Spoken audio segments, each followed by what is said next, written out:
and the radio and television broadcasts of Brannon House.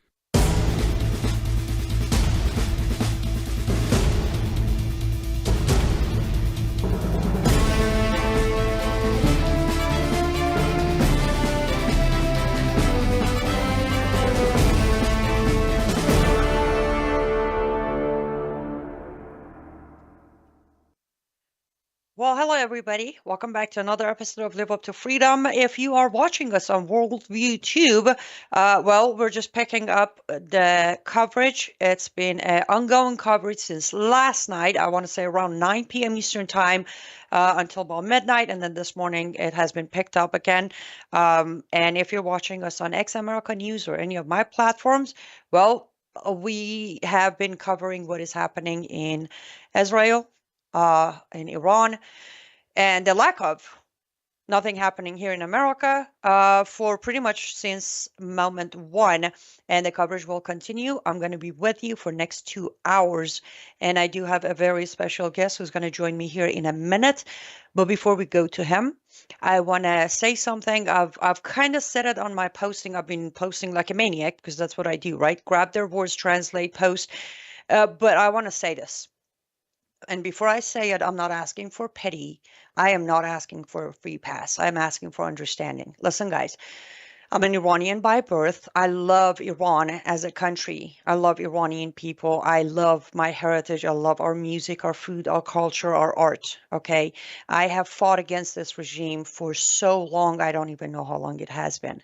On the other hand, I'm a follower of Christ, and God's covenant doesn't expire. So by command of God, I stand by land of Israel. I will. And then I'm an American by choice, by naturalization. I'm blessed, but that doesn't mean I need to pick a side today. A lot of you have come at me since last night, and you got to pick a side. There is no side. We're talking about humanity, okay? The people of Iran want that regime gone. But still with that, when about 78 or so civilians in Iran get killed last night and today, allow my heart to bleed a little bit. Calm down.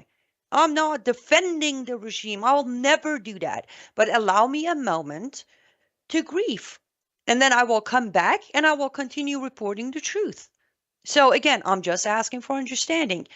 Those of you who have followed me for years, you know where I stand. I don't need to explain myself. But those of you who have come across my posts or videos since last night, chill. Give me a day. You'll get where I stand. Okay, that's out of the way. That's wonderful. A lot has been going on. A lot to cover. Not enough time. Honestly, I'm getting updates faster than I can read them. So let's dive right back into the coverage. It is an honor and a privilege to welcome back to Live Up to Freedom, Mr. Barry Nussbaum, dear friend, like a family to me, and also founder of American Truth Project. Hi, Barry. Welcome back. Shalom, my great Iranian sister, Inaz. It's so good to be with you this chaotic day in Israel and Iran. Absolutely. Yeah, I wish the circumstances were different, but as I was trying to get some sleep overnight, I'm like, I can't think of anyone. I can't think of anyone who would be the perfect mind, level, balance-headed expert to join me tomorrow on this coverage. So I appreciate you. I know it was a short notice, but I do appreciate you making the time to come and on. And let's dive in. Let's start from here. How are you doing? You know, I'm a little tired like you. I was up most of the night talking to family in Israel. The various enemies of Israel make it a point to attack during the night to cause the most chaos and the most terror. That's the purpose of launching in the middle of the night. What the Houthis have become infamous for is a missile every hour during the night. And Iran launched 100 drones during the night, which sent my family into the bomb shelters. Then there was time off, and now it's night again in Israel. It's the Sabbath, and they are back having Sabbath and doing their prayers in the bomb shelters because the third wave of ballistic missiles apparently is on its way from Iran to Israel. So long long-winded answer to your question. I'm tired and stressed, as I'm sure you are as well. Absolutely. Yes, me and you, we can definitely relate to the internal exhaustion of what is going on. So let's dive in. I know you have a lot of inside information, but before we get to those, Barry, one thing I would love for you to address before we even talk about what happened is here's where I stand. A lot of people already started, the anti-Semites and freedom haters have already started setting up the stage on social media with, remember, Israel started this. So I put a Substack this morning saying, no, Israel did not start this. Islamic Republic of Iran started this 46 years ago by funding the proxies, by creating terror cells around Israel, by calling for demise of Israel and all Jews. So that's where I'm at. Israel finally answered and retaliated 46 years of chaos, blood, and death. What say you? If anything, I blame Israel for an extremely absurd amount of restraint to the point of endangering their citizenry on an existential basis. Like you, I agree, beginning with the return of the Ayatollah from Paris, courtesy of our horrible president at the time, Jimmy Carter, who allowed the overthrow of the regime that sent Iran back into the Middle Ages, especially from the viewpoint of women. Israel has been the enemy on a daily, weekly, monthly basis. We will destroy the Satan of Israel, Israel, the little Satan. We will destroy the Satan of America, the big Satan. And it wasn't just noise. It has been a war fought through proxies, directed, trained, funded, and coordinated. And I should say, equally as important, armed by Iran. And I don't mean on a little scale. I mean on a world scale that has not been seen before. Hamas, Hezbollah, Islamic Jihad, the Houthis, the Syrians, plus minor terror groups that pop up and go away periodically, all are part of this reign of terror, orchestrated, directed, funded, trained, and armed out of Iran. It is stupefying to me that it took this long for Israel to finally do something about it. We should discuss why they waited this long. I think it's an important part of the story. But the fact is, as the Bible says, when someone says they're coming to kill you, which Iran has done every couple of days since 1979, rise up and kill them first. It's a biblical admonition because you should not be led to slaughter by turning the other cheek.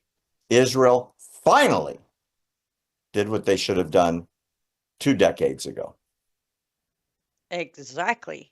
Now, because you know way more in this specific topic than me, I'll let you discuss the why they waited so long. But I have a very unpopular opinion here of why they finally did it. Barry, I can't help but to think, so for 46 years, Iran has indirectly targeted Israel and Israelis. But then back in April, they finally crossed the line and sent missiles directly from Iran to Israel.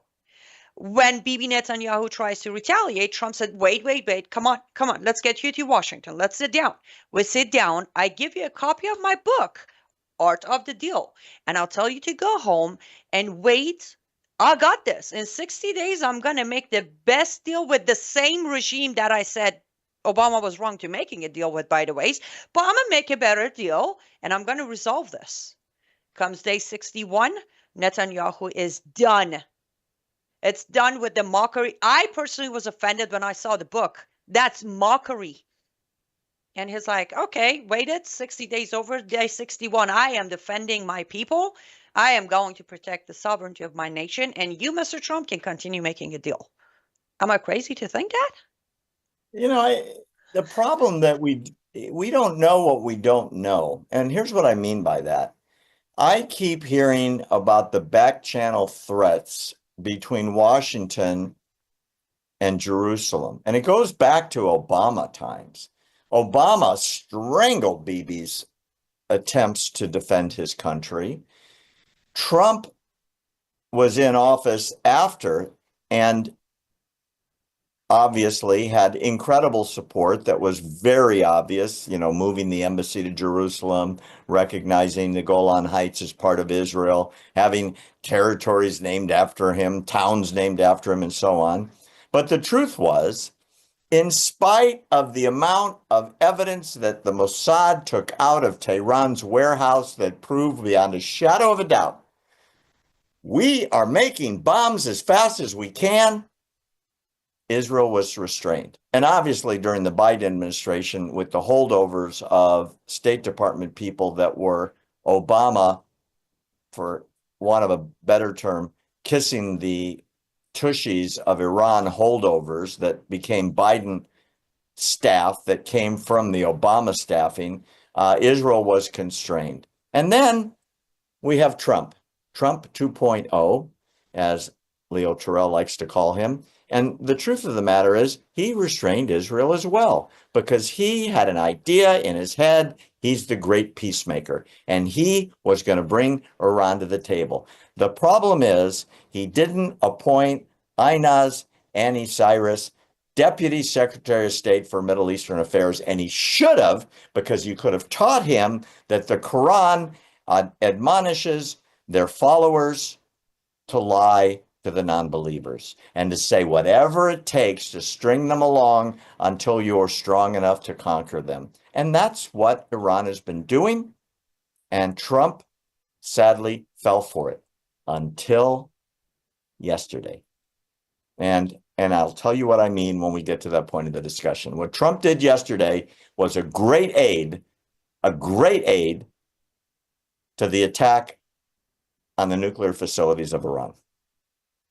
Right. And here's the thing. If he did appoint me, I wouldn't even bother to try to make him understand Quran. I would just give him a copy of Islamic Republic of Iran's constitution. And I would say, read second paragraph, line 4, where it says, and this constitution has been created for establishment of the path of global caliphate. How's that for us, what we're dealing with? I kid you not, people. If you're wherever you're watching us, literally go on Google and search for English version of your Islamic Republic of Iran's constitution. It's a PDF file. The very first page, second paragraph, line 4 starts telling you why this revolution happened in 79 and why they're writing the constitution they're writing. And I don't know what Trump would have done with that information, but at least he couldn't say, I didn't know anymore. He couldn't say, oh, I'm dancing with the devil, but I didn't know it's the devil. I just thought they're good dancers. Because I feel like that's what he's been doing, wasting time. It's like, yeah, they're very good at dancing because of what you said exactly. They are trained to pretend and play tequila and make deals inside the sacred month of calendar and then go slay them wherever you find them. As simple as that. And again, from 1980 by Khomeini, and then Khamenei, Ahmadinejad, Pezeshkian, every single one of them on camera repeatedly have said that we will wipe Israel off the map. They have said it. It's not like it's secret and nobody knew and Barry, me and you got the information in the dark back alley from some Mossad agent.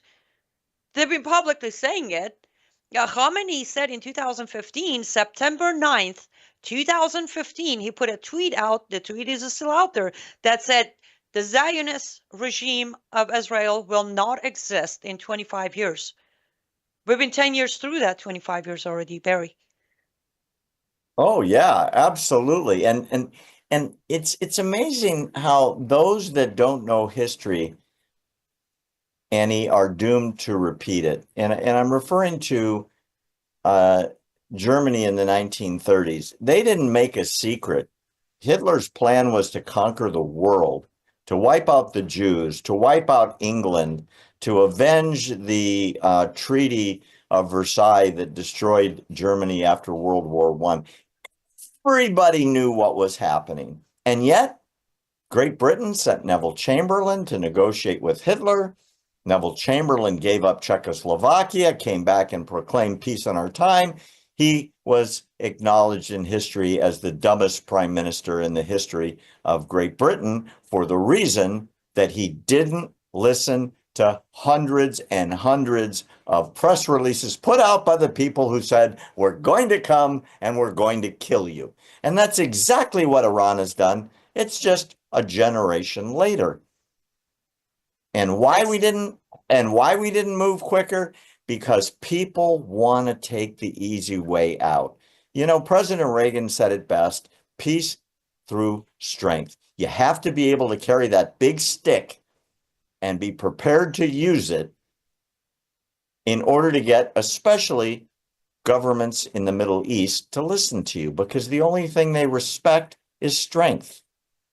They don't respect conversation, as you said, because of their scriptures that teach them it's okay to lie to the other side. You can sign a peace treaty and it doesn't mean anything. You can abrogate it at any time when you are ready because you're strong enough to accomplish your mission, which is the destruction of the non-believers, of which Israel is on the front line in the Middle East and America is on the front line for the rest of the world. Exactly. Guys, we gotta head to our first sponsor break. Don't go anywhere because this conversation has not even started. We'll be right back.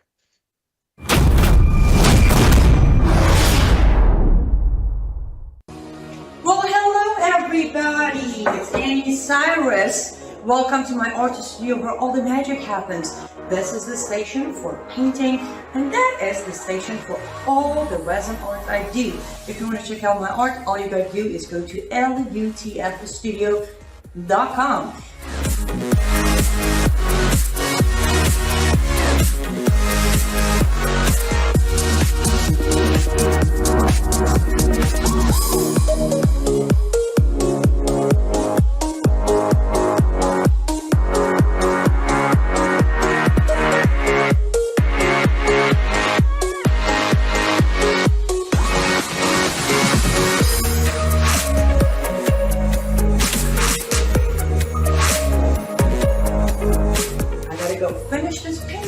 But I'm sure, for at least I hope, I'll see you at lutfstudio.com.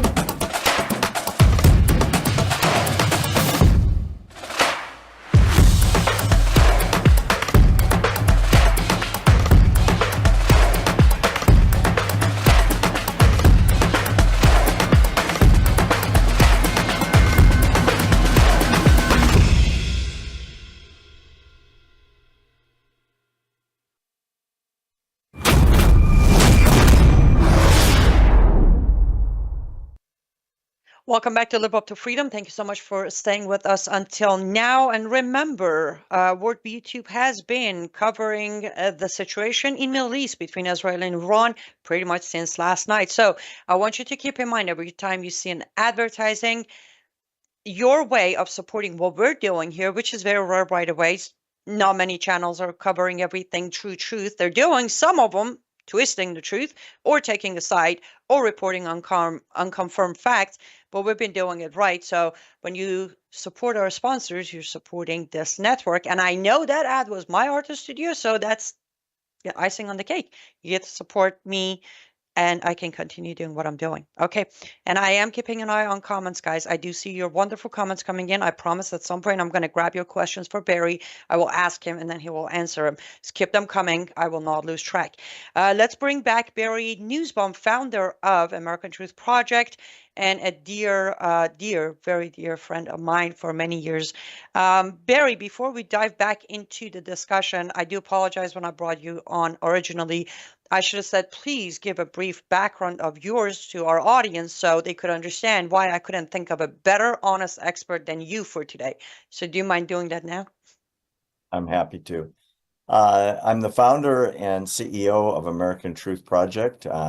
It is a 501c3 nonprofit educational platform that in the very, very beginning, you were there, for which I'm eternally grateful.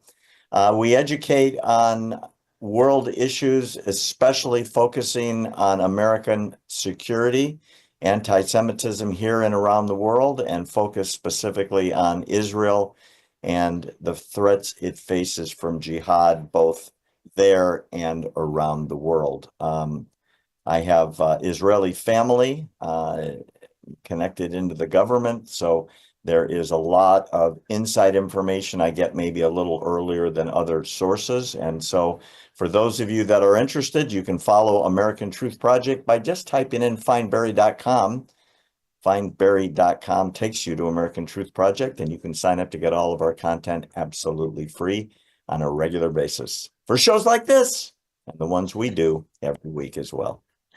Yes, I strongly encourage everybody to go to findberry.com. You see the URL on the lower third, and do sign up for their newsletter. But again, those of you who followed me, I don't easily say an expert or couldn't find a better person. And yes, I had the honor to be the national director of American Truth Project at the beginning. And I can tell you the information received from Barry, it's definitely factual. He doesn't mix emotion and side and bias. Maybe that's where I learned to stay very unbiased, Barry. Working with you, I learned not to get too emotional when it comes to the issues. I think that's where I learned it. We're gonna go with that. It's hard when you love a country and you love the people of the country, and you know there are mistakes being made. It's difficult. You do a good job, Annie. Thank you. I appreciate that. Okay, so now let's get to yesterday. Last night, technically our local time, or 3:20 a.m. Tehran time, a retaliation by Israel, completely called for. I personally think it was brilliantly put together and brilliantly carried out. But again, I might be biased, but I think it was. And I watching the Iran news, their own IRIB news, Barry, they were rattled, they were shaken, they were thrown off their games, they were scrambling, and they were juggling. All of that is an understatement. And then on top of that, back to back, Khamenei was receiving news that close to 13 of his leaders just died. And we're talking top commanders, from Quds forces to IRGC forces to Air Force. They just dropped dead. They were targeted, assassinated, done, dead. So go ahead. What Israel pulled off rivals and probably exceeds what is generally considered in espionage intelligence history the greatest coup of all time, which was the Hezbollah pager attack that took place a few months ago in Lebanon, where it's an amazing story. It's like a Jason Bourne novel, but it's true. Israel had started a pager company that was expressly designed to sell pagers to Hezbollah. They made the pagers with a very, very microscopic amount of explosive material, got Hezbollah to buy the pagers, pay for the pagers, distributed them to all of their local leadership, and then blew them all up. And if that wasn't enough, they had distributed walkie-talkies knowing that Hezbollah would then cancel the use of pagers. And at the big funeral for all of the Hezbollah people that died, when the walkie-talkies started being called, those equipments exploded. Unbelievable, and it was all caught on tape. This is probably bigger than that. And here's what I mean. Israel did not go in blind. Israel doesn't do that. Israel doesn't do what the Houthis do and the Iranians do and Hezbollah does, which is Hamas is famous for it, for shooting missiles blindly into civilian areas. Israel targeted specifically the military infrastructure, and of course the nuclear facilities throughout Iran that are highly protected.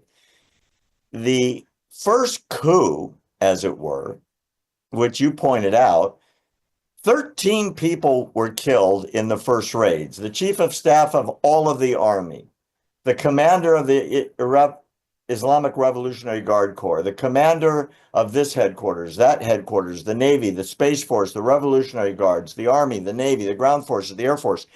13 leaders, including the head of the armed forces, and I might add, several very close allies and advisors to the ruler for life, the Ayatollah, all taken out. How did they get them all? Well, it's interesting. We don't know the details, but what's been leaked is Israel had agents in Iran say that something big was going to happen and inspired a gathering in a secret bunker of the heads of all of the brigades of all of the armed forces of Iran.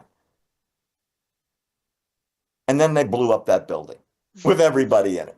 So literally in seconds, Iran went from complete command and control of the armed forces, the Navy, the Air Force, the Space Force, the missile brigades, the Al-Quds forces, and so on, to no command and control. It was literally over in a second.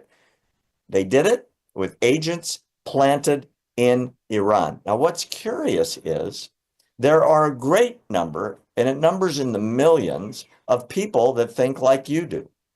Iranians in Iran that hate the mullahs. They hate the secret police. They hate the fact that women have no rights, that if you say something on the internet, you're going to disappear and probably your family as well. If you dare not to wear your hijab correctly in public, you'll be flogged, if not killed and tortured and put to death, and on and on and on. The vast majority of the people in the country, first of all, are not even Persian, and number two, don't want this government. They want freedom. They want to be westernized, but they can't because they're led by a barbaric dictator for life who has around him a cadre of similar believers. And in spite of that, somehow, through the mysterious workings of the Mossad, the, shall we say, Secret Service of Israel, they infiltrated the meeting site. They knew where it was. They knew when it was. They knew when it was going to happen. And they put a target on that building for the jets to hit it with a missile. That's amazing. By the way, we should add to the discussion, President Trump was part of the ruse, and it's come out this morning. Well, since you brought it up, I was going to go there a little later, but since you mentioned it, I go there kind of now because we're coming up on our second ad break. But I am disappointed, and in the response or lack of response from our government, the administration altogether, and Trump himself. As you know, last night, nothing except Rubio coming out saying that we had nothing to do with it. I'm paraphrasing, but we had nothing to do with it. Please don't kill our people, and moved on. I'm not saying if he needed to deny it for whatever cowardly reason, that's fine, but he could at least phrase it better. But we distanced our administration. I'm not naming Trump at the moment, but our administration distanced itself from Israel's retaliation. And that was disappointing. President Trump to this moment is still not addressing the nation. I think that's disappointing. I'm sure you'll have some facts that will prove me wrong, or at least give me a little bit of feel better about what Trump is doing. But just based on the actions and lack of reaction, where my head is at this moment, as this is not the Trump or Trump administration I was expecting when it comes to such a huge day. Again, as you said, this was huge. It is still huge. It's still ongoing. And I personally pray that this is it. This is the time that this beginning, it's going to be the end of the monsters in Iran and in Middle East altogether. But because I dragged on my very deep frustration, let's take our next ad break, Barry, and then when we come back, you make me feel better because I have a feeling you have an answer that's going to make me feel better. Don't go anywhere. We'll be right back.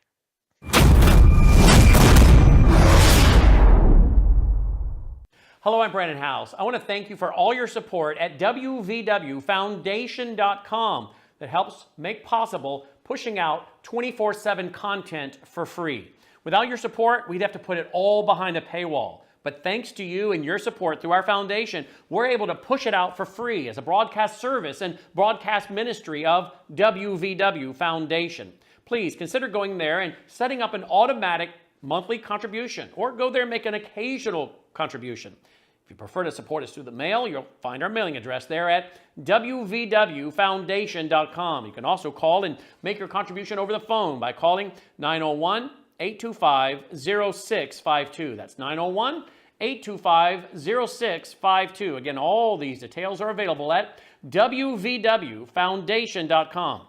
Thank you for your support as we try to help people around the world understand the times through the lens of a Christian worldview.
Welcome back to Live Up to Freedom. Thank you so much for staying with us until now.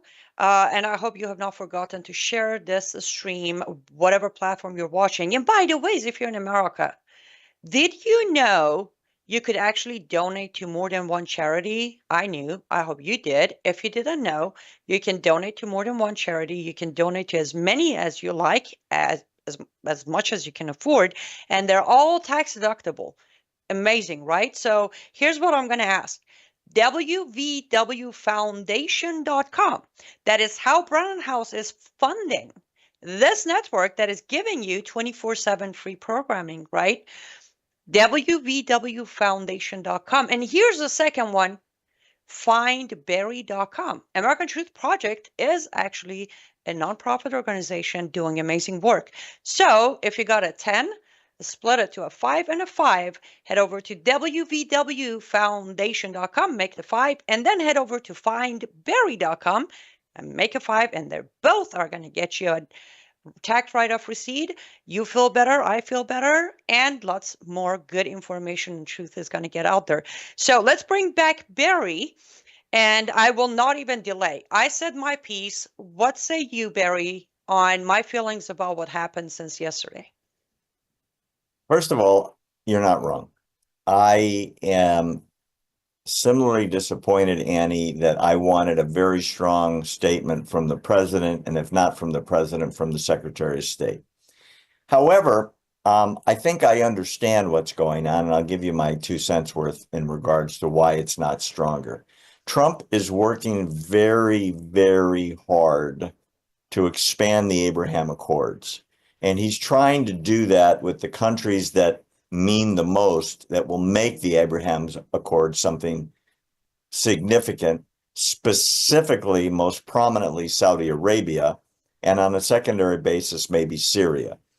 What's going on behind the scenes is a massive arms airlift right now between the United States and Israel.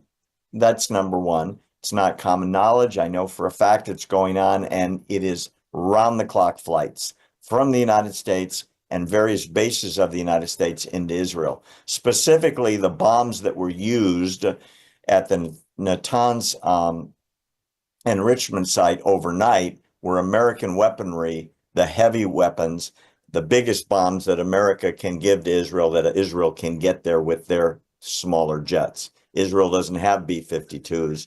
It doesn't have the heavy lifter bombers long range that the United States does. So Israel makes the best that it can.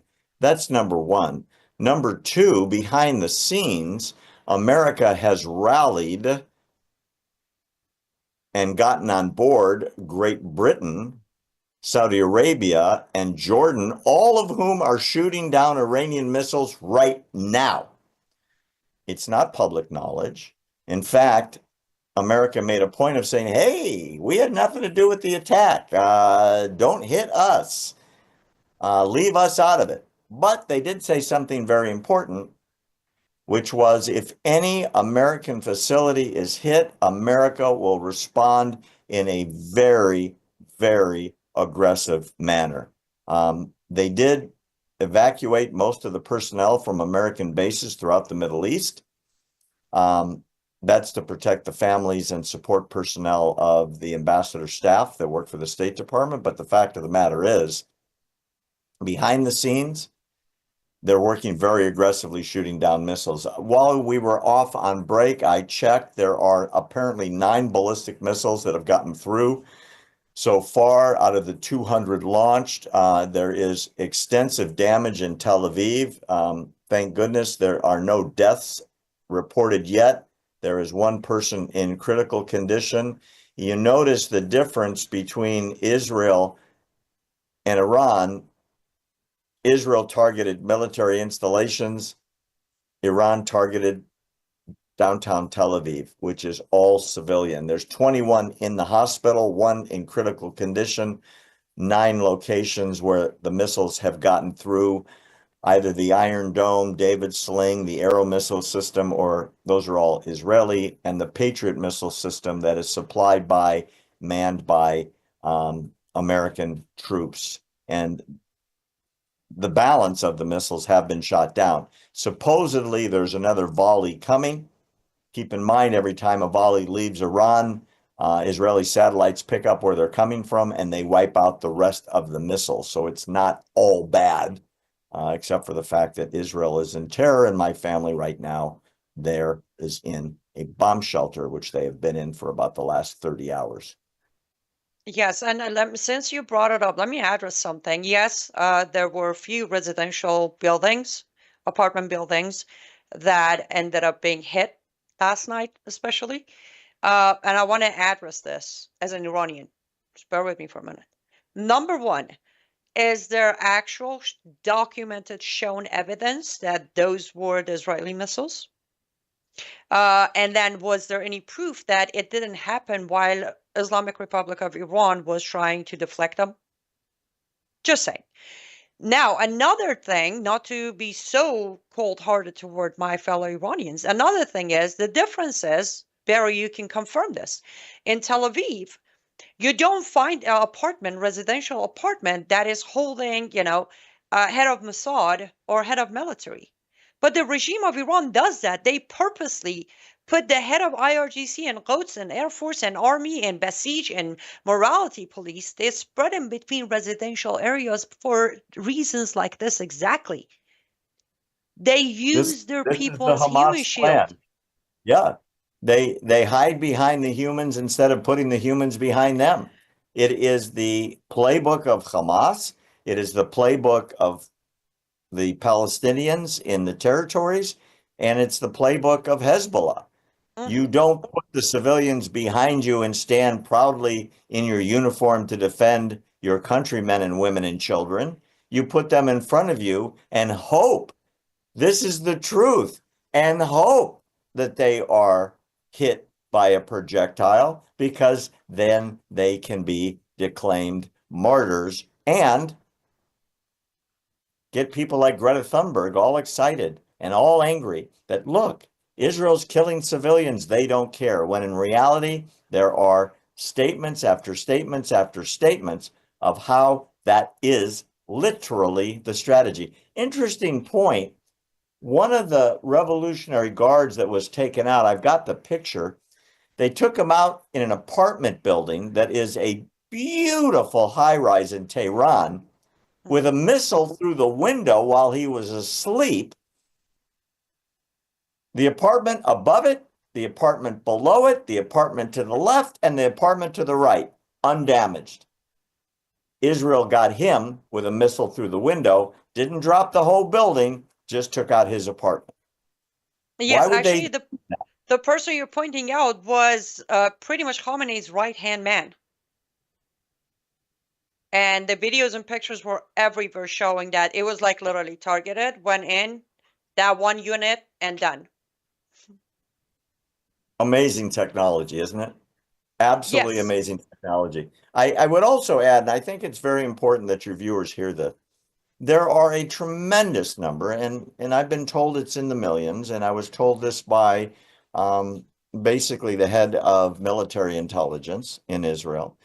There are millions of Iranians that are praying daily for freedom from the insane government that they've been forced to live under for 40 plus years.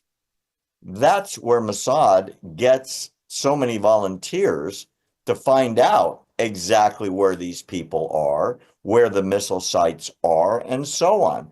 You know, part of the events of the past 24 hours that it just blows my mind.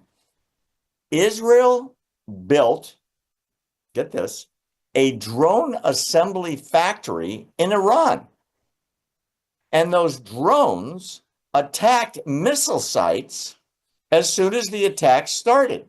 They were launched by Iranians against the military establishment of Iran.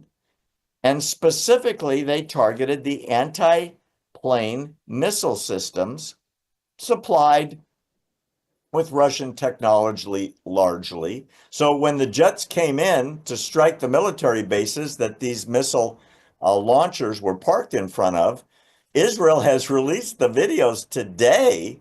It's unbelievable, of these little attack drones being launched off of trucks that were built in Iran, launched by Iran, controlled by Iran.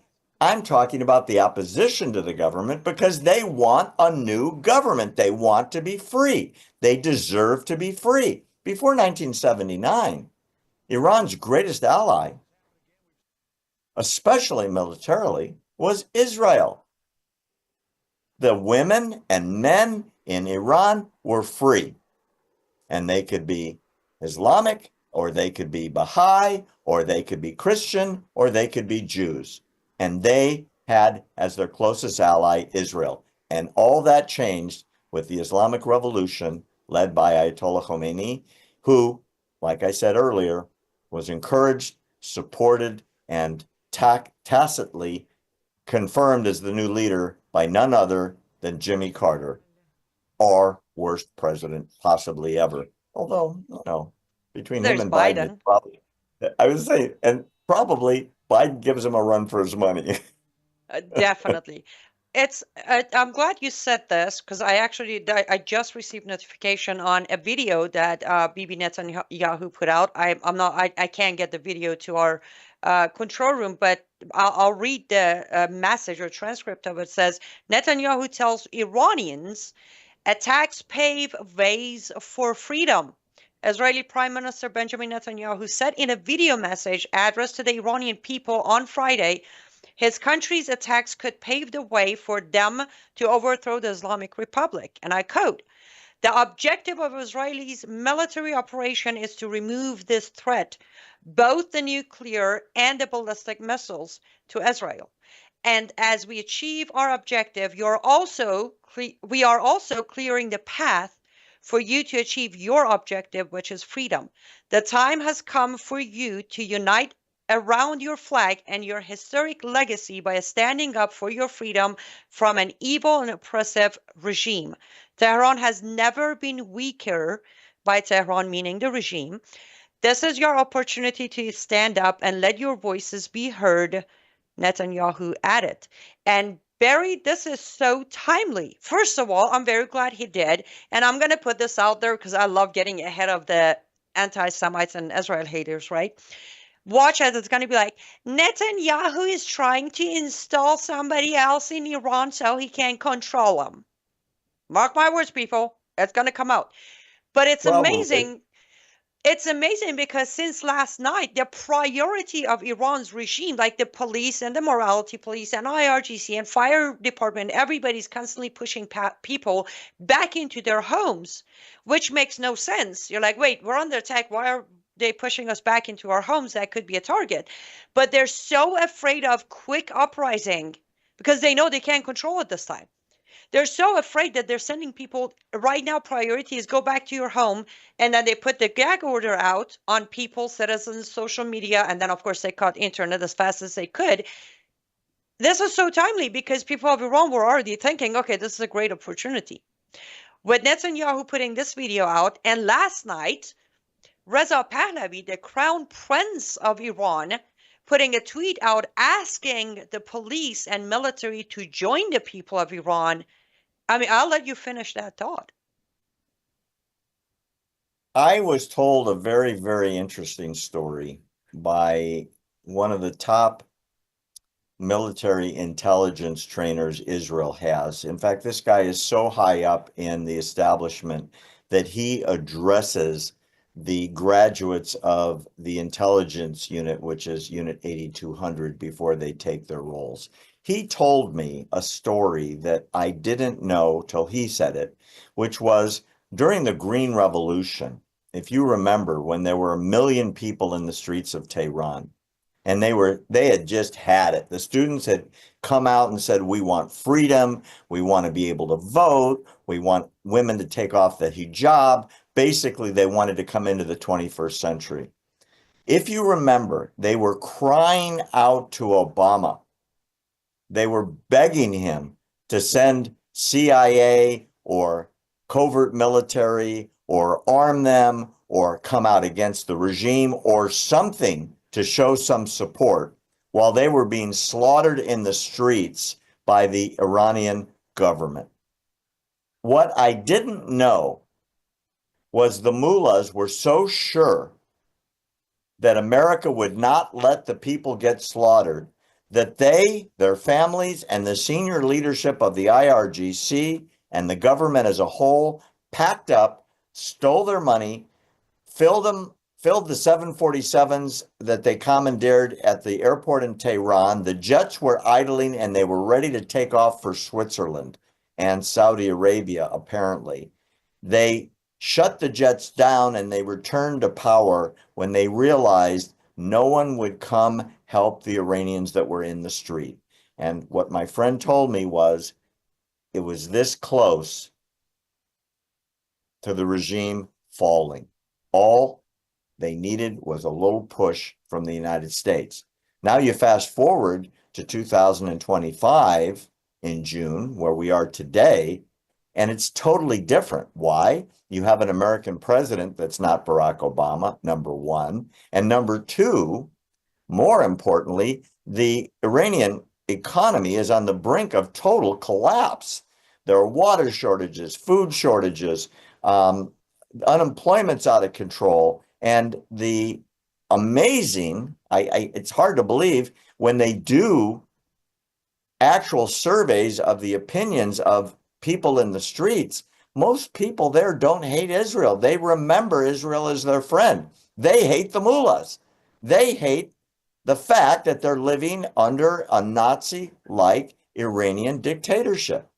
The question is President Trump going to pull a Barack Obama, or is he going to step up and do something? Well, I have the answer to that question. And let's go ahead and take our last sponsor break for the first hour of this program. And then when we come back, I will share my thoughts on that question. Don't go anywhere. We'll be right back.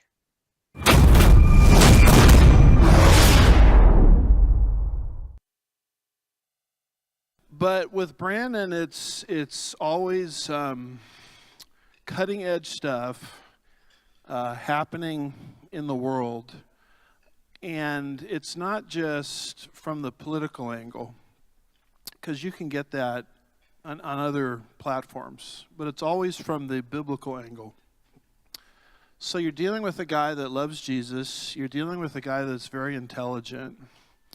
You're dealing with a guy that is cutting edge conservatism and you're dealing with a guy that wants to be biblical all at the same time. And so for that reason alone, I hope many, many people will not just lift up his ministry in prayer, but will also financially get behind it, because from the angle I'm trying to describe, he really is the only game in town. And we desperately need it in these last days. Can I get an amen to that? Hello, I'm Brandon House.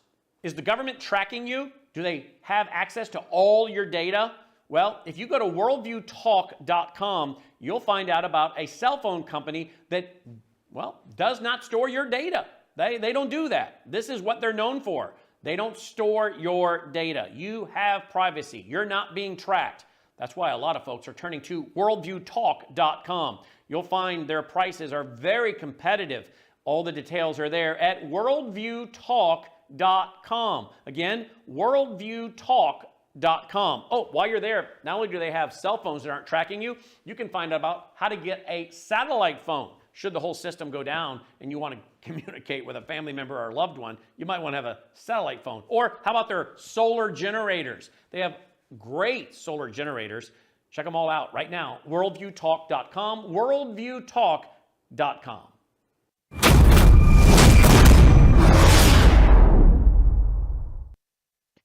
Welcome back to Live Up to Freedom. Thank you so much for staying with us until now. We're going to continue this discussion with Barry Nussbaum for the next hour. I know that is not the normal hour of my program. It's only 5 o'clock, but we're going to continue for another hour so we can get as much update and analysis and understanding. Because it's one thing, guys, to get updates.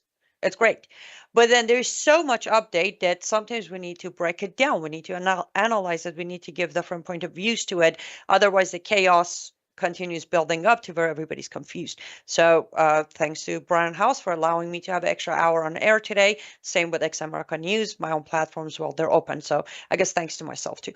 But why am I like this? Okay, I am seeing your comments, and I see a very interesting comment, I think, on YouTube, which says, well, it was here. There we go. This is from Robert that says, sorry, it's from Facebook. How much can the U.S. help? We have Ukraine to supply. We aren't a bottomless pit. Robert, I think when I answer Barry's last question before we went to ad, this might answer your question too. On that note, let's bring back Barry Nussbaum, founder of American Truth Project, doing amazing work at findbarry.com. Back on. So here's where I'm at, Barry. Will Trump pull Obama? He already did. And let me tell you why I think he already did. As you know very well, on Inauguration Day, the Crown Pahlavi, or Crown Prince Pahlavi, sent a very delightful congratulation letters to Trump, also inviting him for a sit down. He didn't ask for much. He said, can we just sit down? That letter has not been acknowledged. Prince Pahlavi has not been acknowledged by Trump or Trump administration. Trump sat down in front of that gorgeous fireplace with everyone and anyone except Prince Pahlavi.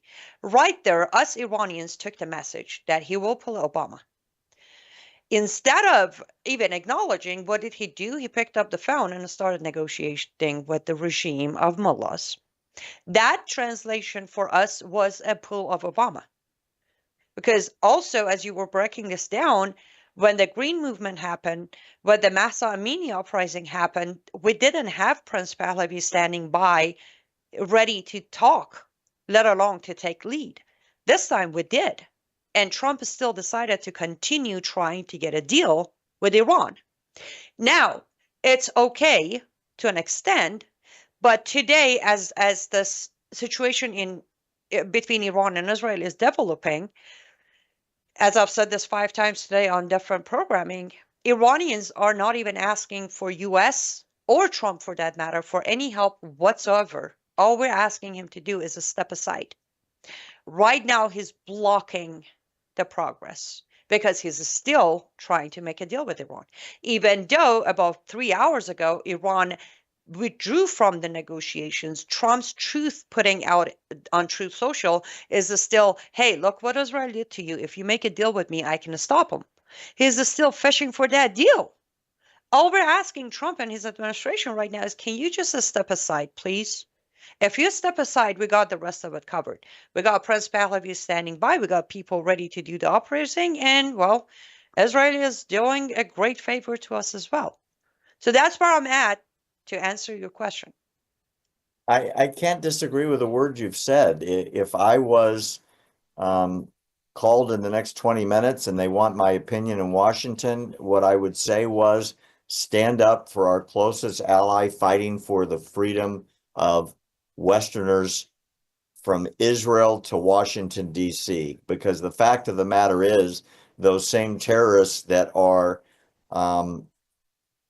launching missiles still to this day from Gaza, still to this day from Hezbollah-controlled territory in Lebanon, and obviously from Iran right now. There was just a missile hit in Tel Aviv. I'm looking at it on my other computer. And of course, the Houthis are doing the same thing. It would be such a simple, expected thing for the American government to say, okay, that's it. You've got 15 minutes to stop. In 15 minutes, the next missile launch will not be responded to by the IDF. It'll be responded to by the American Air Force, Navy, Army, Marines, and so on. It would be a very simple thing and very expected. It's curious. Iran has announced not only are they not going to allow any more negotiations to take place with America vis-a-vis a return to the nuclear deal, they are threatening to withdraw from the nuclear proliferation treaty that they've been bound by. They've been, as every intelligent human being with more than 2 brain cells know, they've been violating that treaty for decades. Israel proved it when they stole millions of pages of documents out of a warehouse in Tehran, and then announced it on the world stage at the UN. And what did the UN do? Oh yeah, I remember, nothing. And what did the United States do? Wait, Nothing. Barry, technically we can't say UN didn't do anything. What UN did was give the chair for human rights to Iran. And it just goes to show you what a joke the UN is. OMG, the worst human rights abusers on the planet chair the Committee for Human Rights. It's like, that's why every morning I put my milk on the floor and have my cats watch it. Learn it from UN. touche. I hate to be one of those people, but I'd be totally fine if the UN moved out of Washington and went to Geneva and we just quit. It's a kangaroo court where a little country that's this big, that's run by terrorist thugs that slaughter their own people, gets one vote. The same vote as Israel, the same vote as the United States, Canada, or France, or Great Britain, or Germany. It's a joke. And so every single third world racist proclamation, anti-Semitic proclamation, anti-Zionist proclamation immediately passes. They don't even have to toll the votes. There is an unaligned contingent within the UN that automatically, they're called the non-aligned nations, they automatically vote for the insanity. And their offspring, as it were, are the people that take over the campuses at Columbia and Harvard and Yale and UCLA and USC and so on. They're still out there today demonstrating for Palestine, wherever that is, Queers for Palestine, which is like chickens for KFC, and so on. The intersectionality is insane, absolutely insane. So you get people like Greta Thunberg, who says she's taking supplies to the poor Gazans. When they board the boat, they find out that it's about a quarter of a truckload, 1/1000th of what goes through the Gaza checkpoints in an hour. She uploaded her "we're being captured and kidnapped" video before the Israeli Navy even got near the boat. And then they took her ashore in Israel and they wanted her to see the video that Hamas uploaded on October 7th, the slaughter of men, women, children, babies, old people. And she and her fellow many terrorists turned their back and said, we refuse to watch it. They don't care about humanity. They care about clicks. And sadly, the rest of the world does too. By the way, Yes. big news coming across right now. I hope this is true because we should talk about it. Israel said yesterday, if Iran targets civilian infrastructure, that will be a red line. They bombed a number of apartment buildings today in Tel Aviv and in Jerusalem, and now it's being reported Israel is targeting the oil industry of Iran. And if they do, and if that report is true, Iran will go bankrupt in 48 hours. The illegal oil shipments will stop. Nobody will give them any money, and you will see what you have prayed for since 1979, Annie, which is the collapse of the theocracy that has driven Iran into the toilet economically and human rights wise. Without the oil, not without oil. I can confirm the report. Tansim News, which is the IRGC tied news, just put that. Well, of course, they twisted it into they're accusing us of crossing the line by attacking residential areas, even though we have not attacked any areas, residential areas. But they are saying that now the Zionist regime is threatening to target our oil and gas industries. So Look, that is confirmed. If they take out the refineries and the port where the refineries load crude, it's over. It's absolutely over for Iran. And you will see the kids take to the streets and the army will defect. And I don't know what kind of regime will follow, but I can't imagine it worse than it is now. I really, really can't. I think it's curious. I've seen reports while we're chatting here that there are jets in the air from Great Britain, from Germany, from the United States, and they are coordinating with Israel right now to defend Israel right now. And if that is true, and these other countries, by the way, Jordan and Saudi Arabia are shooting down missiles as well that are coming from Iran. There's a coalition building, and I would hope that Iran understands they're becoming more and more isolated. Interesting press release just now from Putin saying he is urging Iran to make a deal with the United States. I'm sorry, did you just say Putin is urging Iran to make a deal with the United States? Yes. Okay, I'm going to say this, again, unpopular, but that's who I am, right? I'm very unpopular, me and my opinions. At this point, Barry, I feel like it is not even our business anymore.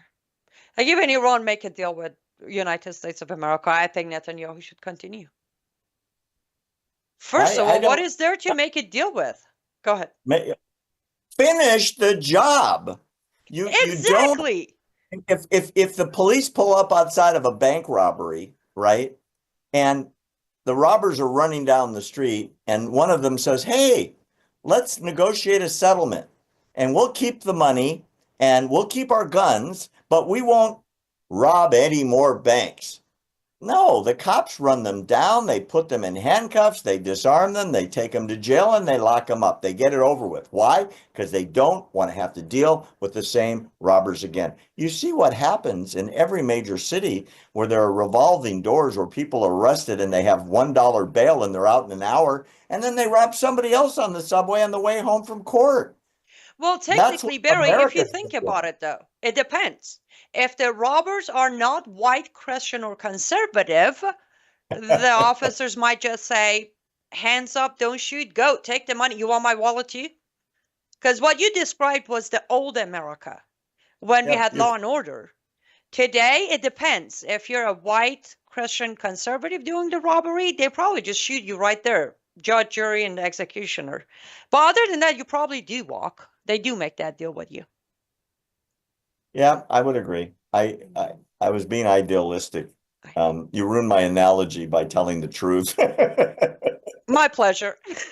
On that note, though, I know it's not actually, we're not jumping, but since you brought it up, there's a lot of talk going on. I have my own feelings and educated guesses, but what do you think we're going to face tomorrow and Sunday with this war of these poor illegals being deported everywhere in America?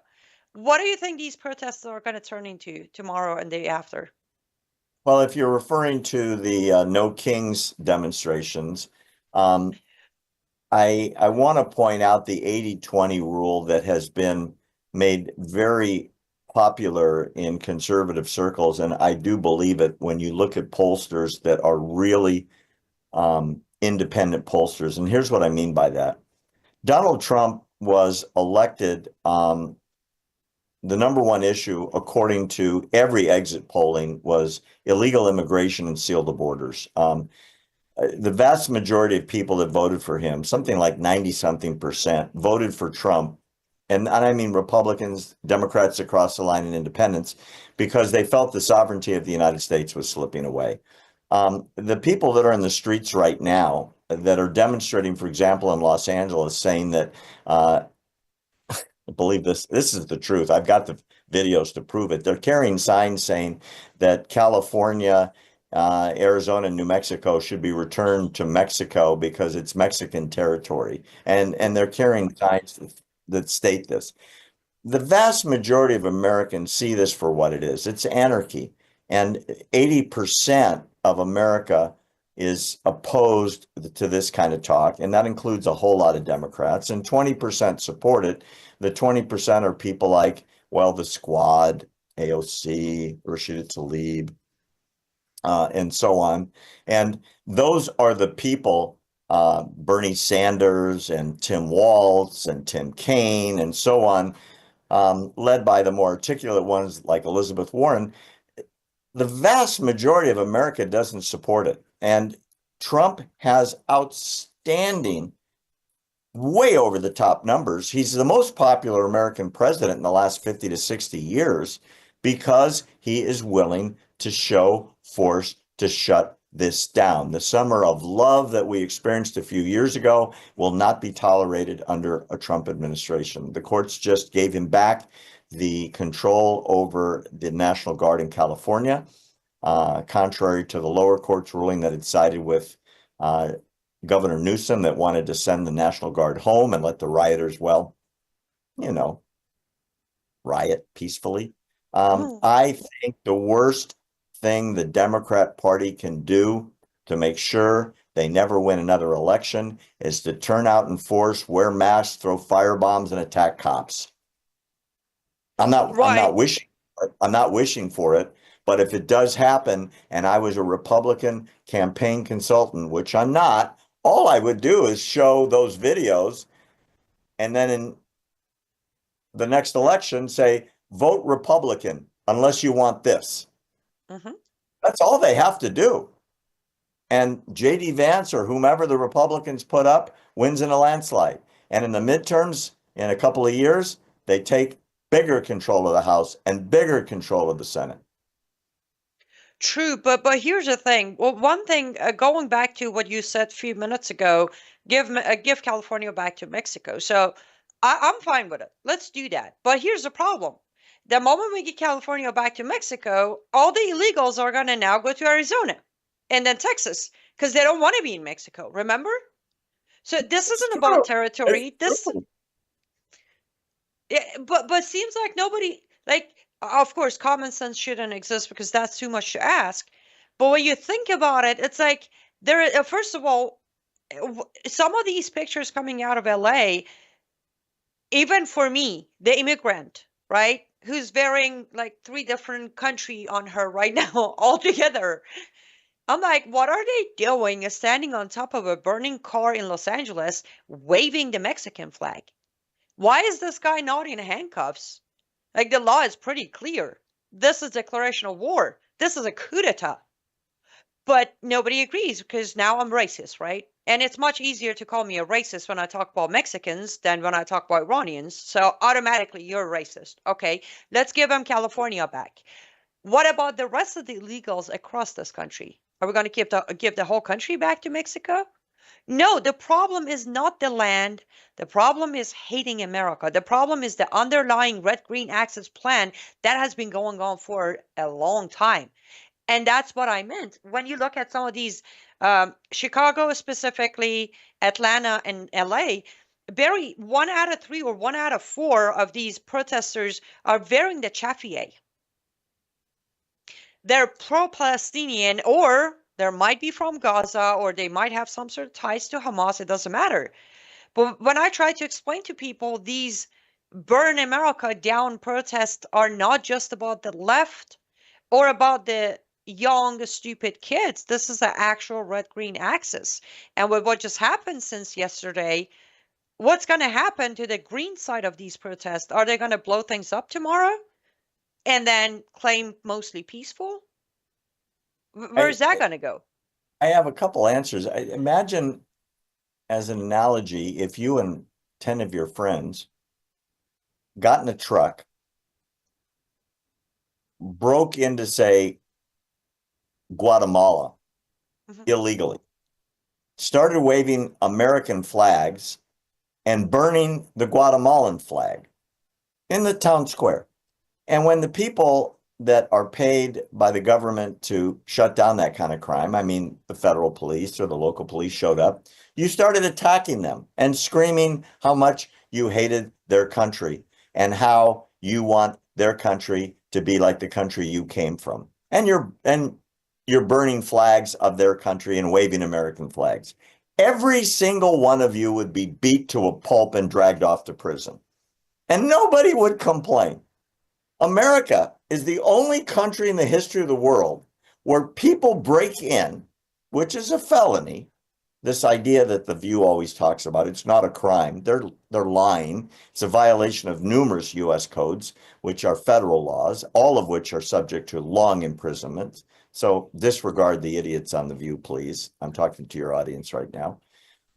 This is the only country where people break in, burn the flag of the country they broke into, scream that they want to destroy the country they broke into, and then fight to the death not to be sent back to the country they came from. That's the craziness that the vast majority, the 80%, are now seeing. And regardless of how many media reports talk about it's mostly peaceful, it's just some people screaming, they're laughing at burning cars, there's no looting. By the way, everything I just told you is a quote from people like Elizabeth Warren, from Chuck Schumer, from Kamala Harris. Kamala Harris, and all the mainstream media. Nobody believes them anymore. They know they're being gaslit. And they've had it. They want the National Guard sent in. They want the Marines sent in. They want these people rounded up, imprisoned for a long, long time. And if they're illegal, they want them deported. So like I said, it's the greatest campaign promise ever delivered by one side to another. Videotape me. You will never lose again. That's literally what the Democrats are saying. Videotape what we're doing. We will never win an election again. Basically, they are funding the future campaigns against themselves. Brilliant. Yep. Brilliant. I love it. Okay, guys, we're going to have to go take another sponsor break. I already skipped one, but that's okay. We're going to go to our next ad break. When we come back, since we only have like 40 minutes or so left, I want to ask Barry some of your questions from the comment section, and then some hopefully good news that we can look forward to. Do not go anywhere, because we're going to be right back.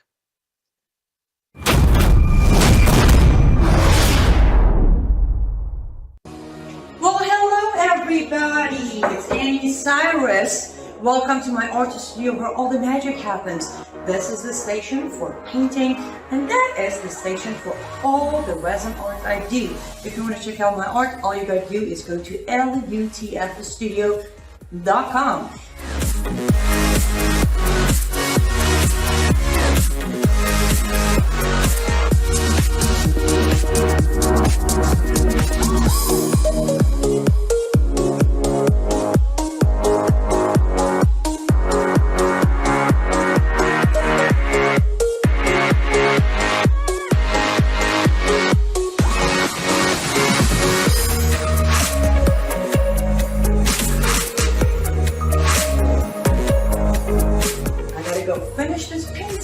But I'm sure for this, I hope I'll see you at lutfstudio.com. Hello, I'm Brandon House. Melissa and I have been taking Bella Grace, this powerful elixir, since last fall, 2023. The results have been amazing. My hands would crack and bleed, deep cuts and cracks every winter for years. No matter what we did, we couldn't get them to stop cracking and bleeding. This year, I took Bella Grace, no cracking, no bleeding. My acid reflux, gone. Haven't had to take a Pepsid. My hair growth, the last 2 times I had my hair cut, the lady had to use thinning shears on my hair. That's amazing. We've also received incredible feedback from you, our listening audience, and the impact it's had for you. This is loaded with astaxanthin. That's a powerful antioxidant. Collagen, but top grade collagen. Studies show 95% of it is being absorbed in the body because of the way they develop it. Then we have something called cat's claw. That's an anti-inflammatory from a vine in Peru. It's the bark, and it's an anti-inflammatory. There are about 80 clinical trials on Bella Grace. Please get a subscription now and save. MelissaHouseBG.com.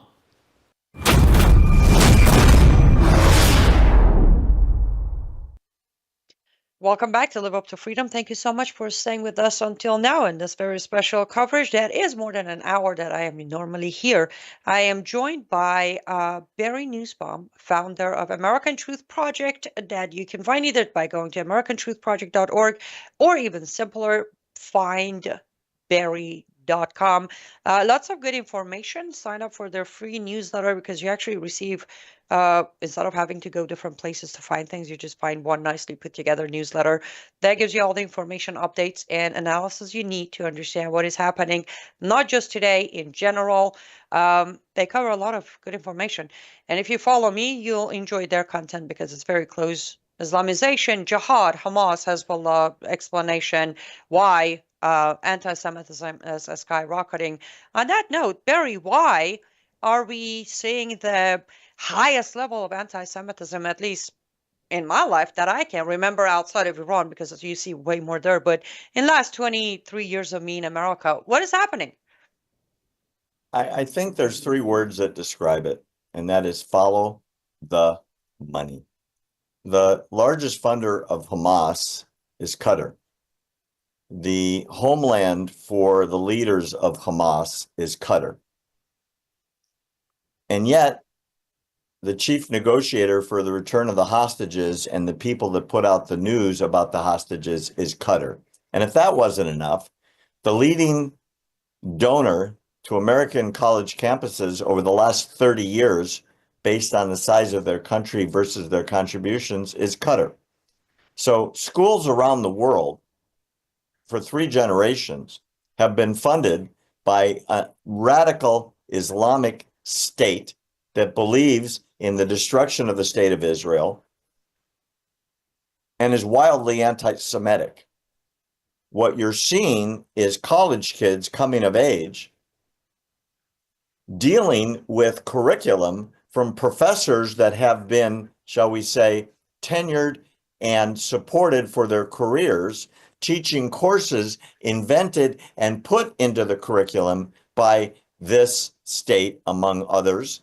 And so the radicalization of American college students has taken root. So when you see the news and you see Hamas flags flying on college campuses and Hezbollah flags flying on college campuses, the vast majority of people don't even know, other than their professor said, go out and demonstrate, you get an A. Let me teach you how these white colonialists have taken over Israel, even though nobody seems to care that the majority of Israelis aren't even white and can trace their ancestry back 2,000 to 3,000 years. And besides the fact that there was no mention in the Quran of Jerusalem ever, and the entire Bible is written about Jerusalem.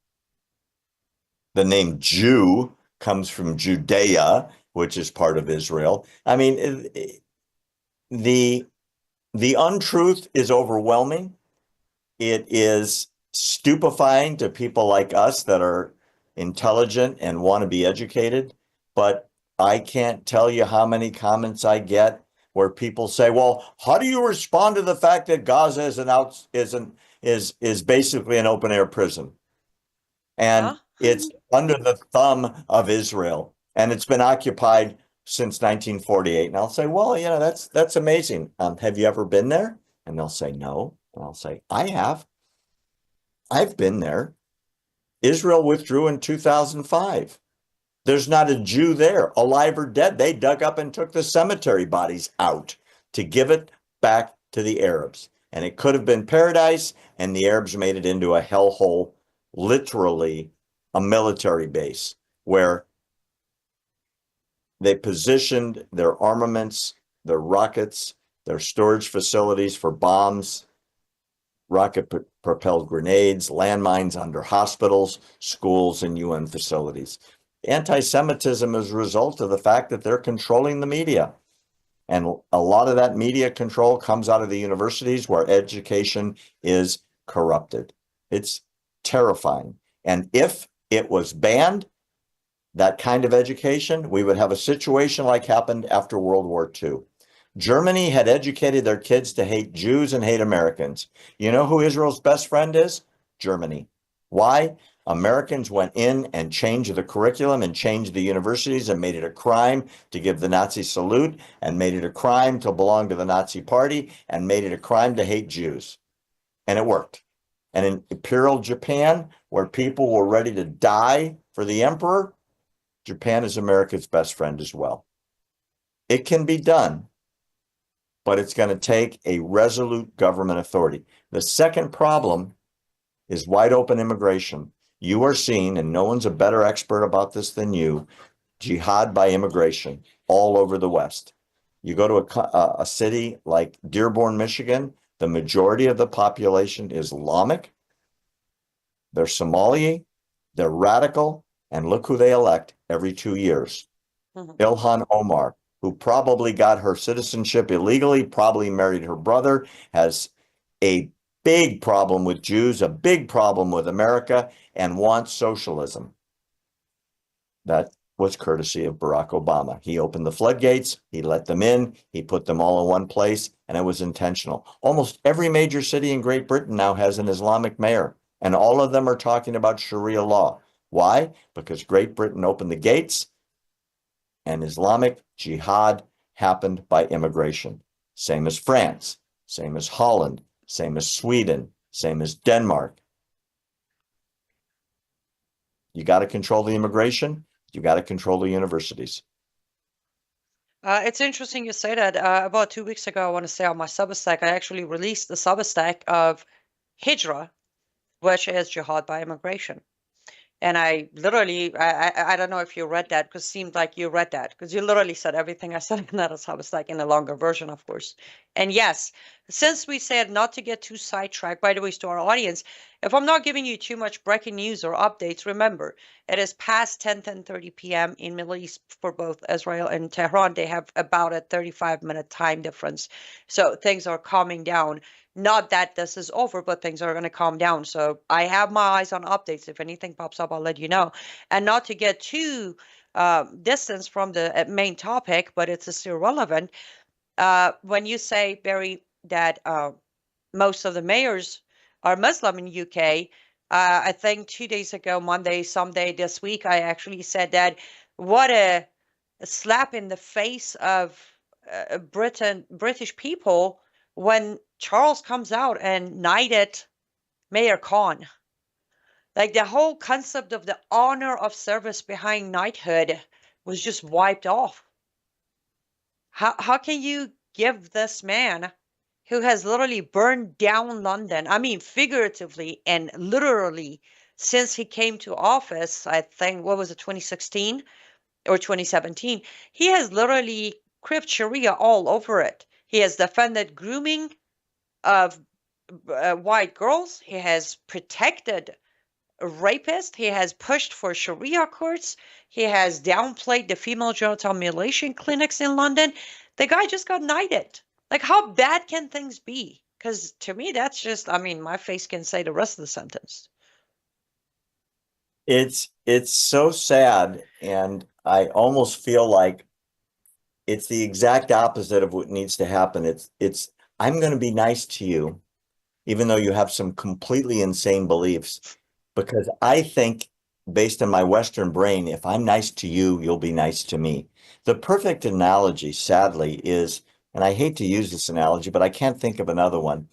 If a man's beating his wife and the wife, for some psychological reason, can't leave or won't leave, and she just consistently is nice to the husband. If I'm nice, he'll stop hitting me. If I'm nice, he'll stop hitting me. If I'm nice, it never, ever, ever works. It encourages more of it.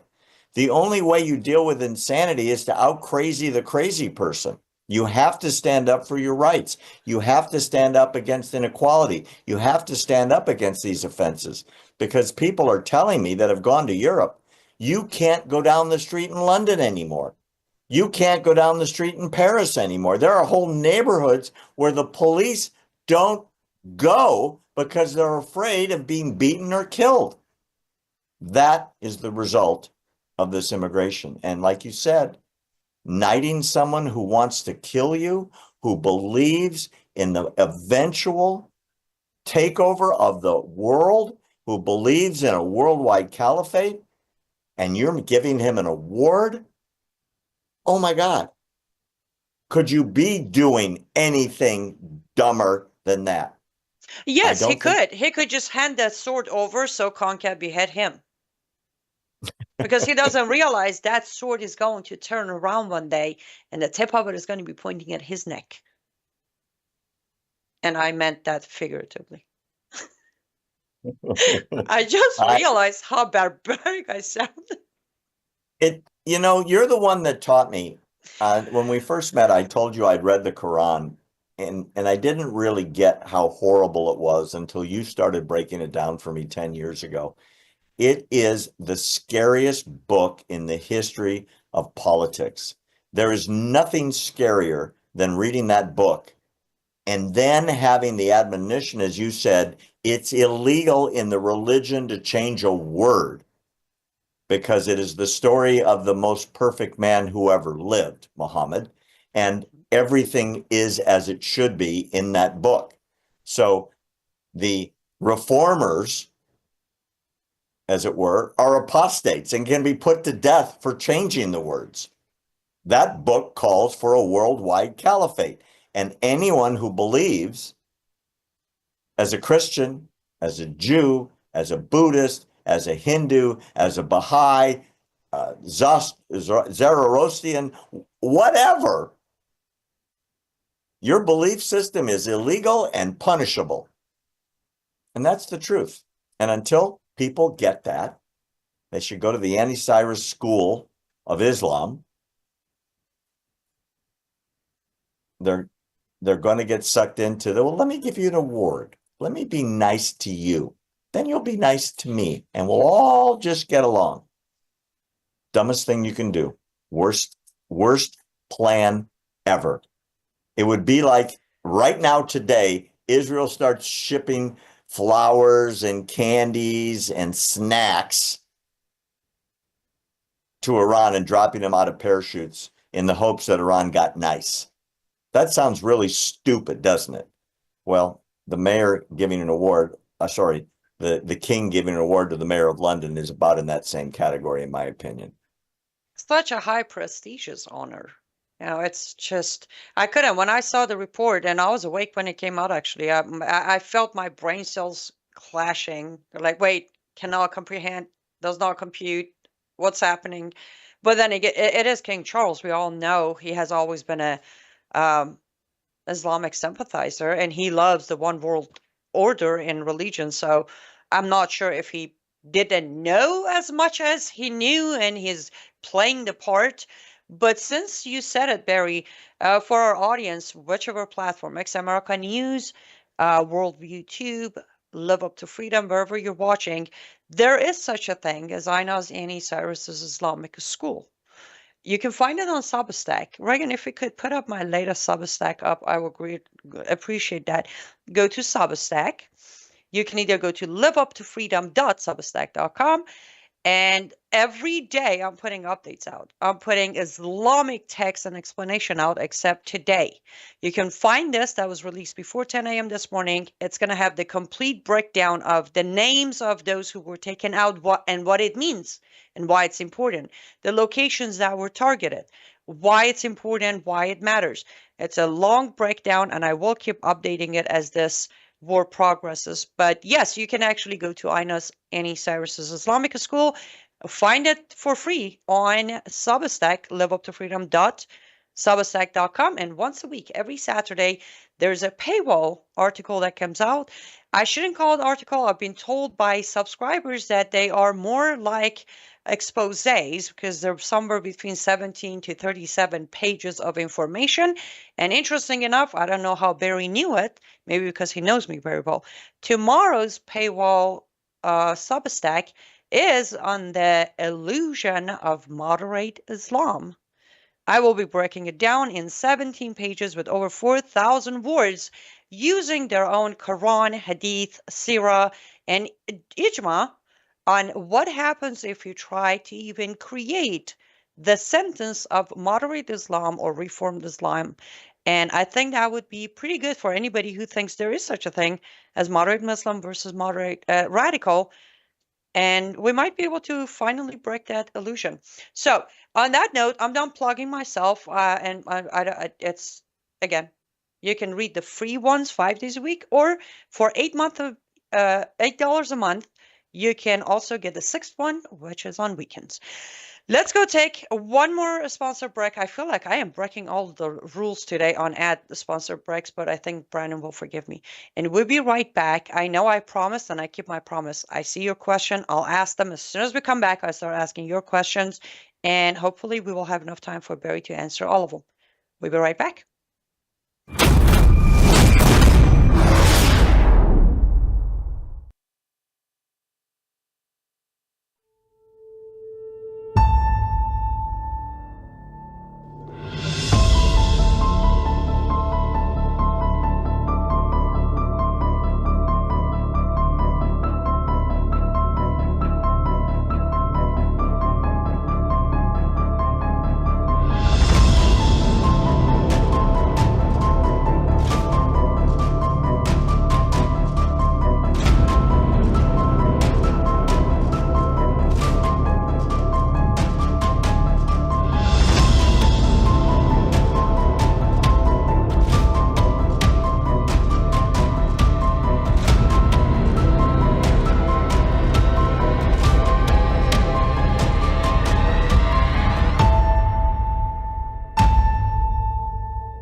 Wonderful. Welcome back to Live Up to Freedom. Please do support our sponsors. Any products you see, including my art studio, we will greatly appreciate if you would purchase from Worldview Tube store, my art store, because that way we can keep doing what we're doing, right? What we're doing is not as cheap as you might think. Well, actually, some people think it's for free. Nothing is for free. Let's go, since I have made a promise, let's go ahead and bring back Barry Nussbaum, founder of American Truth Project. You can go to americantruthproject.org, or easier, findbarry.com, and get a lot of good information. Also, you can find everything for free over there too, and consider supporting them, because American Truth Project is a nonprofit organization. So they are giving free information out, but I can promise you, originally being part of the organization, this is not coming to Barry for free. So get behind Barry Nussbaum and help him continue his mission at American Truth Project. Okay, Barry, I made a promise. So the very first question I have here from Facebook, I think is from Robert. They're asking if you can clarify a confusing reports out. They're saying IDF is saying every member of Israeli armed forces came back safely, but then there are reports saying a male pilot was beheaded and a female pilot was captured. I have seen those reports too. Do you have any insight, anything to tell us which one is the truth, which one is not, what's happening? I've seen the reports. The Israeli Air Force says no. If there was a truth to that report coming out of Iran, Israel would delay it until the families of the pilots were notified. I can check again on my feed that is coming out of Israel. I have an update as of 6 minutes ago, and that alert system denies the report. I hope that is the truth, because I cannot even imagine for a second a female Jewish Israeli pilot captured by IRGC. Lord, let that not be the case, because it's just not bearable to think about. And let's not mention, I think it's a good thing that as of right now, there is no leverage. By the way, another question, it is on the question side, but I also am curious, why do you think Israel has not taken out Khamenei yet? Do you think it's their leverage at the moment? I think they tried. There was some talk about they had a location for him and he was on the target. I think there was an attempt made and it was not successful because Iran made a big deal about saying he's alive and in command and making speeches. They would not have done that but for the fact that Israel tried to get him. That's my guess. Yes, and I also did break, I think it was Brandon's radio when I said they are seeing some activities and they're moving him again. They did say they're moving Khamenei again, and then quickly they got him on camera talking. So you don't think they're holding back? You think they just tried and failed? Yes. Do you think they're going to try again? It depends on actionable intelligence.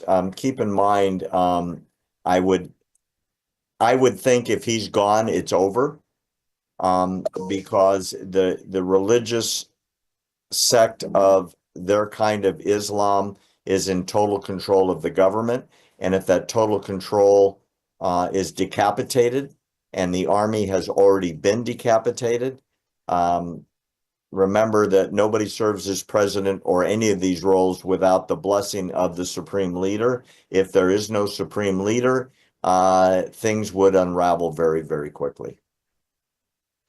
It's true, and I guess that's where my curiosity was almost all day. I'm like, well, Israeli forces, they are very aware that if now I could understand why they would take out the commanders first, because if they took out the supreme leader, the commanders still would have the authority to move forward. But when they took the commanders out and then taking the supreme leader out, it's game over. Completely game over. So I know this is terrible, especially as a Christian. I shall not be saying this, but I pray that they get all the intels they need to actually finish this once and for all by finishing Khamenei.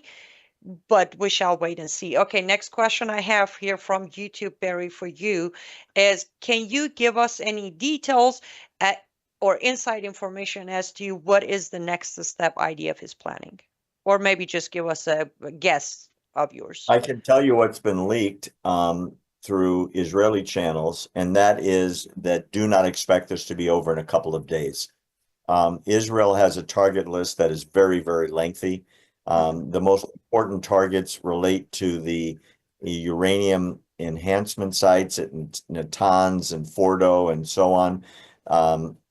Because they are under mountains, and I'm talking about hundreds of meters deep, Israel can't get inside the mountain without commandos, which have not been launched, although there are rumors that it was considered.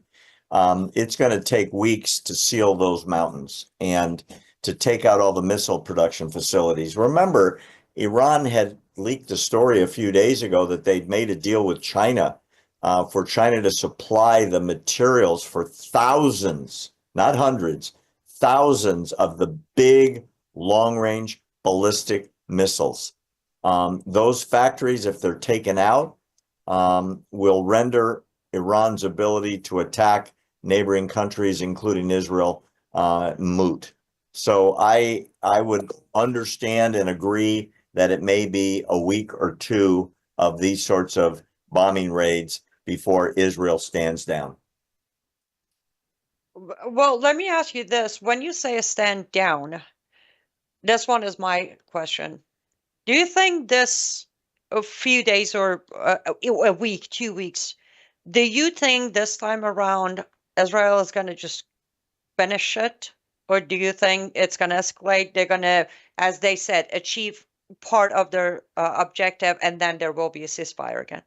I would say because they have made the decision to go, they can't stop.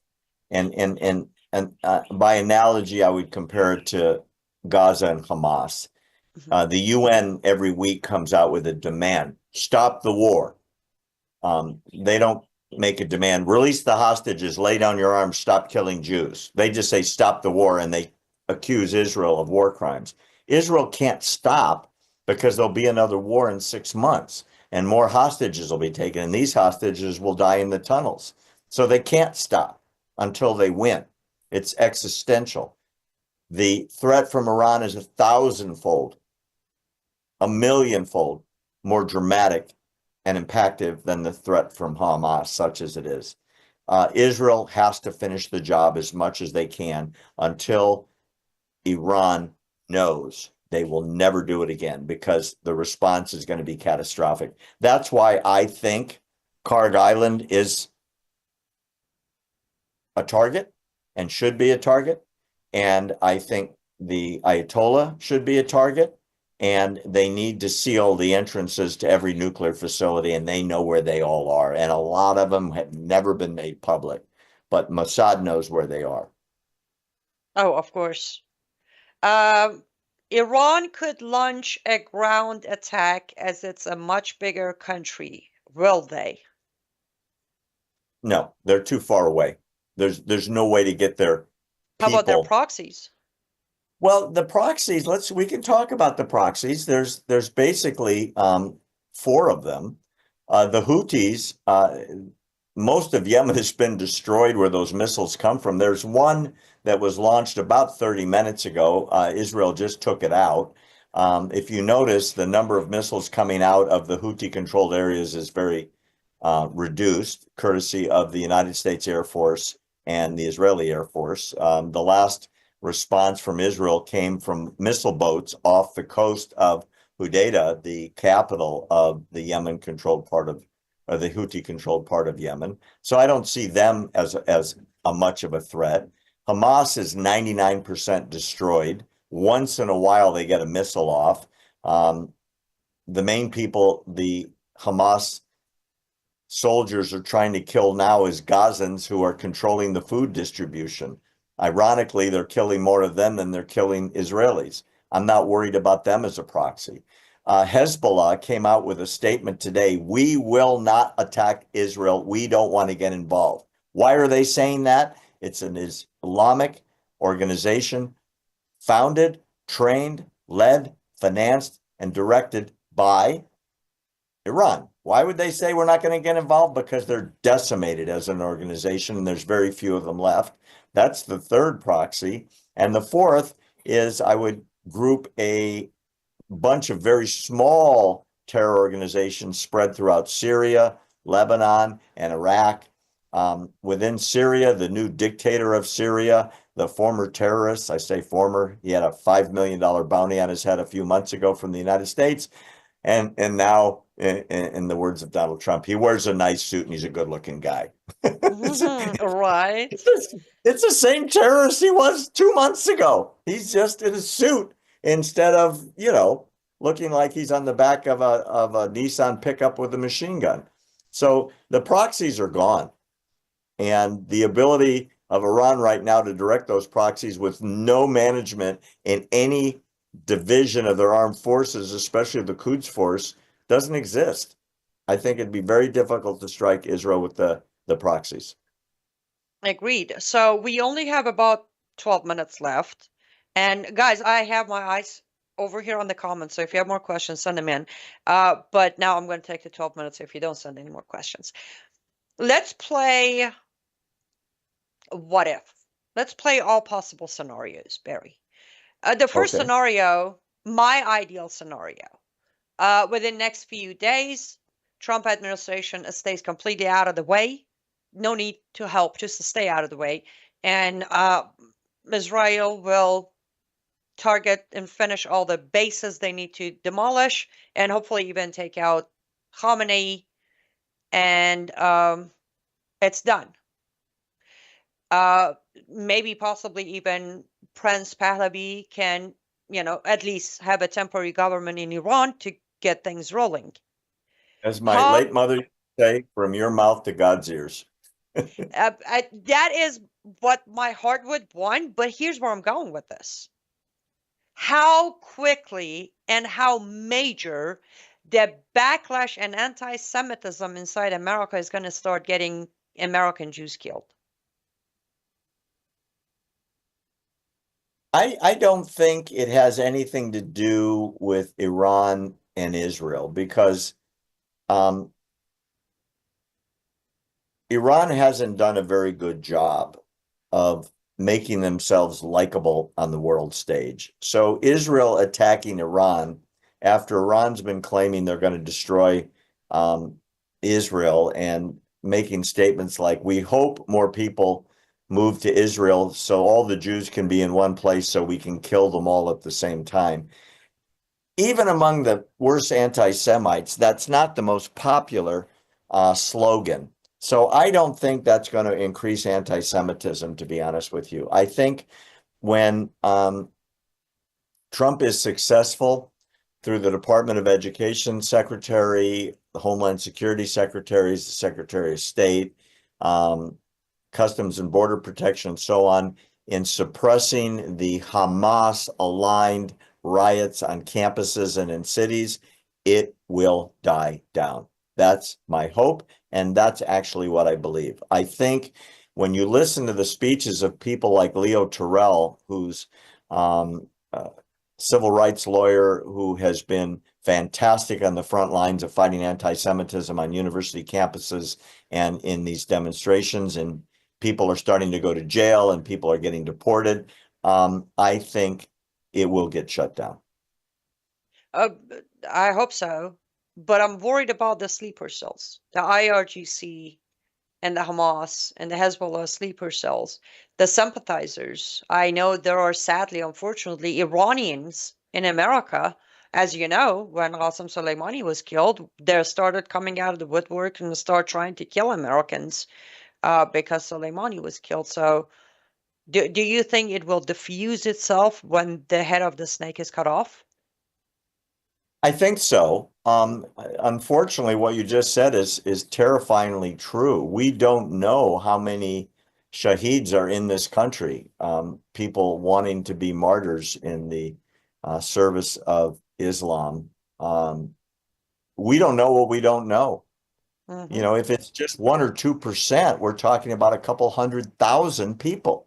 It's terrifying how many people could be here that hate America and hate you. I mean, you of all people coming out of Iran and accepting Christianity, you're the big time enemy, right? And there's a lot of people that are religious that will be targeted if indeed there are enough here with weapons and the inclination to carry out what they see as their mission in life, which is to establish the caliphate here. I'm not trying to scare you. You know what you're up against.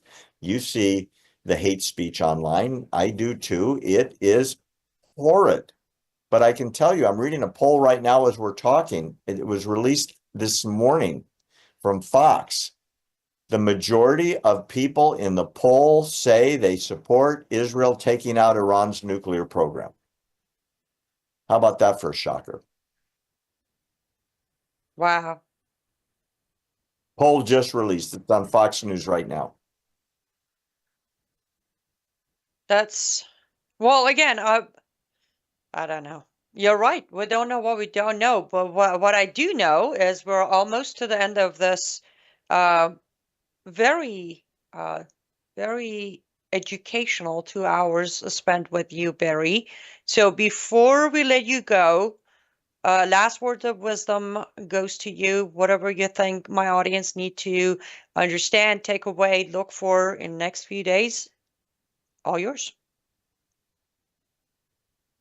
The first thing I would say is to repeat what I used to say when I gave a lot of public speeches, and that is, please go on Amazon, invest $4 or $5, get a simplistic English translation of the Quran, read it, believe it. According to Islam, those are the perfect words of the perfect man, direct from God. And when you get done with the book, if you're not shaking and needing a couple of real strong alcoholic drinks to calm yourself down, you need to read it again. Know what you're up against, especially if you believe in God, because you are going to see a message that ought to scare you to the core of your being. And it's not written 1,500 years ago by a crazy guy and nobody pays attention to it anymore. It was written 1,500 years ago by a crazy guy, and it is the Bible of billions of people that make it their life's work to make sure that that comes true. And if you don't believe me, you need to read the book. And if you don't believe Annie, read the book. You have to know what they are planning so you can get involved. And when you see somebody walking down the street covered in a hijab with just their little eyes sticking out, and you think that's religious expression, that's submission. That is torture. That's abuse. And when you hear stories about women being beaten or killed because they wanted to do something that had freedom involved in it, go support them. Do what you need to do to free these people from the oppression that they are under. You need to get involved. You cannot stay on the sidelines. This is a war for the survival of you, your family, and Western civilization. That's my big admonishment. I saw you doing it every day, having come from where you came from. Your story is amazing. I would also invite people to learn about Annie's biography. It is incredibly inspirational to understand how she even survived, let alone is on the internet with me having this discussion today that's going to be seen by thousands, if not more. Well, I appreciate that, Barry. And yes, I agree with everything you said. Know that if you don't know your enemy, you can't fight your enemy. And truthfully, Islam is our enemy, as Jews, as Christians, as humans. That's what Islam is. Barry Nussbaum, founder of American Truth Project, a 501c3 nonprofit organization educating everyone who has access to internet on America's national security, narrowing in on Islamization, jihad, terrorism, and those who hate all of us here in America. Findbarry.com, right, Barry?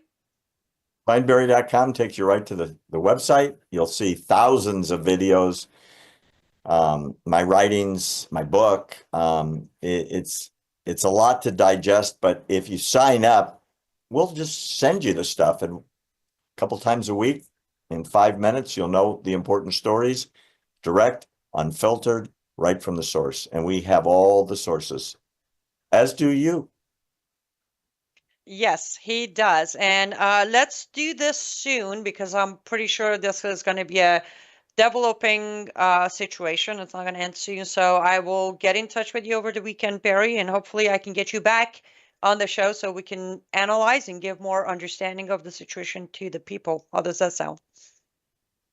I'm always here for you, my friend. You're part of the family. Amen. Be safe out there. And to our audience, this was wonderful. I know not all great news, right?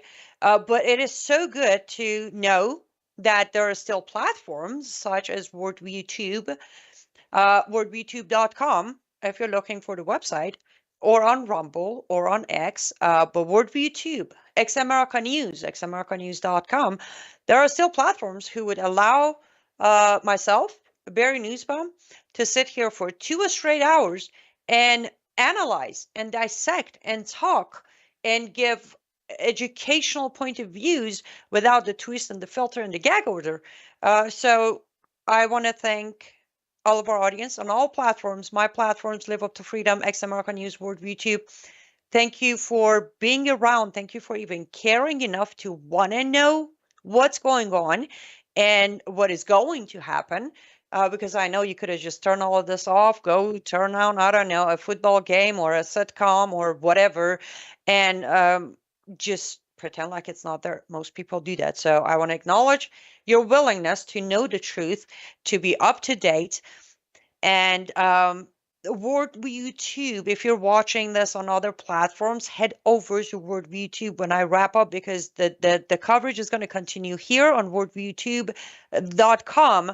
I want you to support worldviewtube.com in any shape, form you can, because as I said, it's maybe I'm biased, but you don't find many networks out there who were on top of this from 8:30 p.m., 9 p.m. Eastern time last night until this moment. So get behind Worldview Tube if you like to support me on my mission, which is exposing Islamization and the dangers of Sharia for human society. LiveUpToFreedom.com. LUTFstudio.com, where you can purchase my handmade art, or you can go to liveuptofreedom.substack.com, become a paid subscriber. Your monthly contribution will help me pay my bills so I can continue reporting, writing, and doing exposés. Please stay safe, stay vigilant during this weekend.